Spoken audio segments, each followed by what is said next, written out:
Salut à tous. La France est en faillite. Hôpitaux sous-financés, services publics en ruine, inflation qui étrangle les ménages.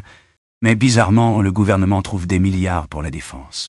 Sur France Inter, Jean-Noël Barrot, ministre des Affaires étrangères, a lâché le mot « Les Français vont devoir faire des sacrifices ».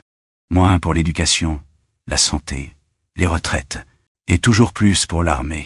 Et pour faire accepter la pilule, il parle carrément de réarmement des esprits. Autrement dit, préparez-vous à un lavage de cerveau en règle pour justifier des choix qui ne servent qu'une élite politique et militaire. Pendant ce temps, Trump s'apprête à rencontrer Poutine pour imposer la paix en Ukraine, alors que les Européens continuent d'alimenter le conflit. Ils veulent vraiment la paix ou juste une guerre sans fin? Et le pire, pas un seul journaliste sur le plateau n'a remis en cause cette déclaration délirante.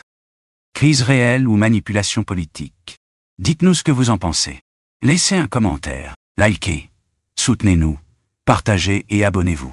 Pardon, vous avez dit hier à Munich que les Français allaient devoir, il fallait leur faire admettre qu'ils allaient devoir faire des sacrifices étant donné le niveau de la menace. Quel est le niveau de la menace? Et je maintiens, puisque au moment de notre histoire où nous devons reprendre en main notre sécurité, ça va supposer des efforts financiers. Vous voyez, il y a quelques décennies, on ne dépensait pas 2% comme on le fait aujourd'hui. On a doublé, grâce aux gouvernements successifs, le budget de notre défense. On va devoir aller plus loin que les 2%.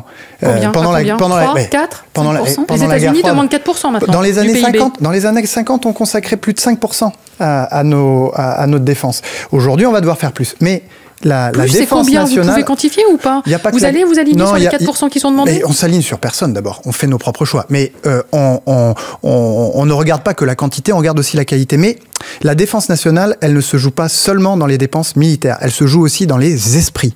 Et ma mission, si je puis dire, de ministre des Affaires étrangères, c'est de contribuer au réarmement des esprits, pour que nous nous préparions collectivement à ces efforts que nous devrons faire. Ceci, c'est plusieurs points de PIB, ça supposera des choix courageux.